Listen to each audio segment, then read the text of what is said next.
contribution to the Module 5 Group 5 Module 5 Synteny activity.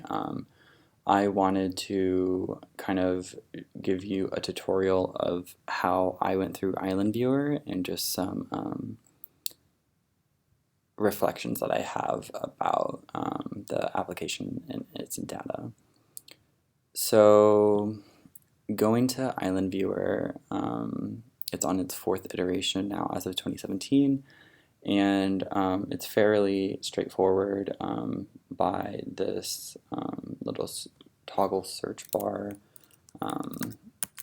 You can look up a strain number, so you would just select that and it'll go to genome. So I already did some of this legwork ahead of time, so this is what you see when you go the complete genome, and it has a bunch of annotations and predictions for suspected genomic islands or like resistance genes for antibiotics or associated virulence factors. So if you go to either the MRSA or the MSSA page, whatever one you didn't pick, you would then visualize with this button to compare the two of them. So that's going to pop up this display button, and then so because this one was MRSA, we would then search by the other one, and then pulling that up, we can then compare the entire complete genomes of these two strains of staph. So there's a ton of information here, but it's really broken down to a digestible graph at the bottom, which is, I think, probably my favorite part of this website. And in it, you can see how similar these genomes really are just based off the occurrences of these virulence factors and resistance genes.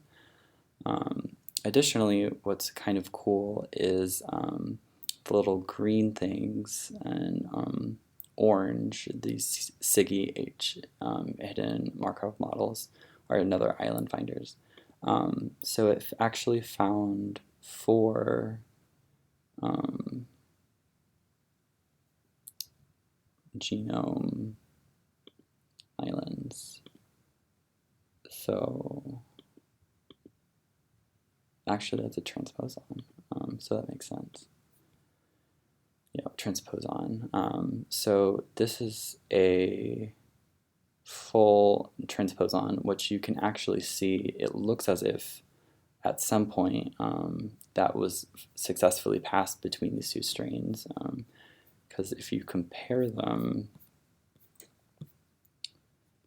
you can see that these long homologs of virulence factors, it shows really similar structure. And then even the same, this is a virulence factor, RGI, which I'm not sure what it is, but you can just see how they mirror, and that's right around the point that this indicated that we found some transposase proteins. So some other cool things is this is, I'm pretty sure, a virulence factor, alpha beta hydrolase, and ferrotetralase. I'm pretty sure this is to break down blood cells. I looked that up and it was a known virulence factor. So really interesting. You can see a lot of information here, and then how the two sequences compare and get individual genes or proteins or sequences from all the data. So even though there's a lot of information here, I think it is, especially from my little experience with Patrick, I found Gene Island Viewer pretty intuitive and simple when assessing really complicated data sets like we are. So, thank you.